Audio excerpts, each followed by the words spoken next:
No shot, no gimmick, no gimme look. No plan, go get it, no giving up. No gas, get a mask like give it up. Gotta get it, gotta kill it like fill it up. No drop, no wait, no hold on. Cock back, let it go like so long. درود با شما بینندگان گرامی. با امید طبع خوش شما با نویگرای فوتبال شروع میکنیم. امروز در طلوع کمیته انداز جمهوری واخوری ستاره‌های فوتبال تاجیکستان و فوتزالیستان تاجیکستان برگزار گردید که آن با اقدام سازمان ملل متحد راه اندازی شد و با پیروزی دسته فوتزالیستان با نتیجه 6-4 انجام یافت. حالا توجه میکنیم. در این دسته ستاره‌ها اعضای دسته منتخبی تاجیکستان چون فتح‌الله فتح‌الله‌یف، منوچهر جلیلوف، احتم نظروف، رستم سویروف، اسلام زویروف، سیاد کاووسشاه، نورالدین دورانوف، رستم یتیموف و دیگران اشتراک کردند.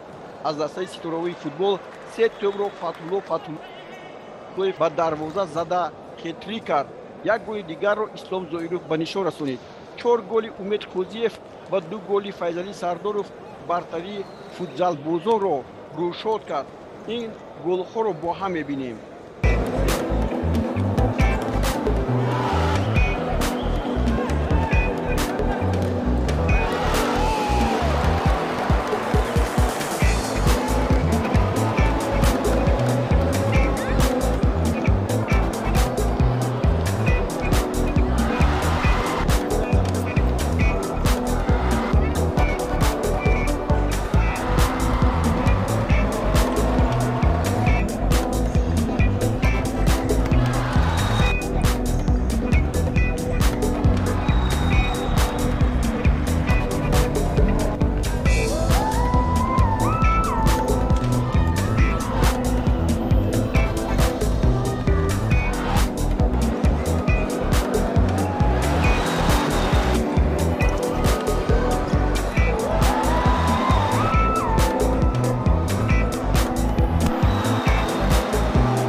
از 11 مارس سر کرده در پایتخت کشورمان شهر دوشنبه مسابقه فوتبال بازدختران تا 18 ساله آسیای مرکزی آغاز می‌یابد که در آن دسته‌های منتخبی ایران، ازبکستان، تاجیکستان و قرقیزستان شرکت می‌ورزند. البته این بار اول نیست که پایتخت کشورمان تاجیکستان چنین بازی‌ها را به آغوش خود می‌گیرد.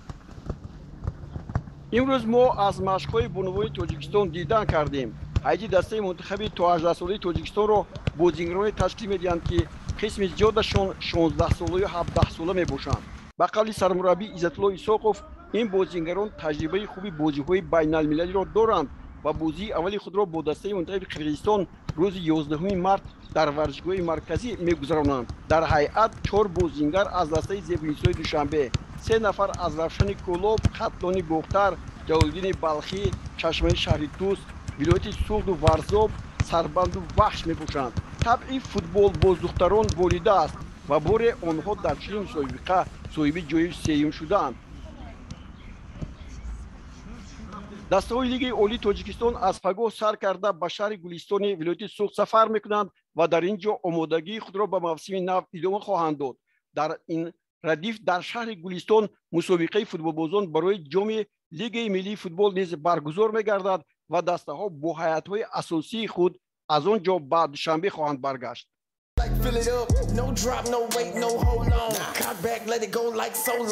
خوجند هیئت دسته‌اش را تغییر می‌دهد. روبرون این دسته با یک چند بازیگران شرطنامه‌های خود را به امضا رسانیدند. یکی از آنها با فوتبالباز لگیونر اندری لوکاویچ است که از سال 2014 اینجانب در چمپیونات بلاروس بازی می‌کند و این بازیگر 25 ساله اصلا در هیئت دسته‌های شاختار سالیگورسک همچنین برانوویچی، گرانیت و کرومکچی فعالیت کرده است. اندری در رده دسته خوجند تحت رقم 7 به میدان خواهد آمد. خوجند باز با یک بازیگری جوان صاحب استعداد کشورمان که سابقا در رده دسته خطلان بختر بازی میکرد شرطنامه خود را به امضا رسانید. سوربون افغانوف است این بازیگر که در رده دسته پنجشیر خود را نشان داده. سال 2018 با هیئت وخش خطلانی حوزه گزارش انجام داد و در رده این دسته 72 واخوری گذرانیده 2 گل هم زده است و 3 مرتبه بازیگری بهترین اعلام گردیده است.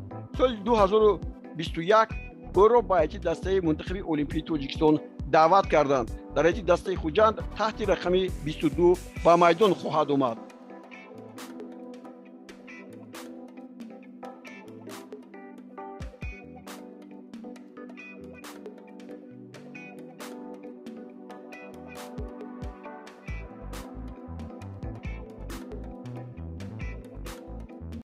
دوستان گرامی، در این برابر دسته خوجند با یک قطار بازیگران از جمله دلیر یادگاروف، سهراب خوجا یوسفوف، دلیر براتوف، فردوس عبدالسلیموف، سمندر اوچیلوف، فیروز خولماتوف، حاجیبای زیویف، احسان بابایف و کرامتالله سعیدوف شرطنامه خود را تمدید کرد و مفصل در این باره در برنامه‌های آینده به شما خبر خواهیم داد. با خبرهای فوتبال خارج کشور توجه میکنیم. امروز در پرمیر لیگ انگلیس یکی از بازی‌های مرکزی و اساسی این واخوری بین دست‌های منچستر سیتی و منچستر یونایتد میباشد. از این رو توجه به این بازی هم از جانب مخلصان و هم از جانب کارشناسان خیلی بزرگ است. در این روند سرمربی دسته منچستر سیتی خوسپ گواردیولا گفته است که از رونالدو باید احتیاط شد. با او باید امکان ندهیم که با توپ صاحب شود. گفته است او حتی با توپ نرسیده میتواند گل زند. او را باید از زیر نظر دور نسازیم. او ماشین ایجاد گل هاست و روحاً استوار است. میتواند از همه حالت دشوار بیرون برآید و کار خود را انجام دهد. این خبر در روزنامه منچستر ایونینگ نیوز امروز به نشر رسید.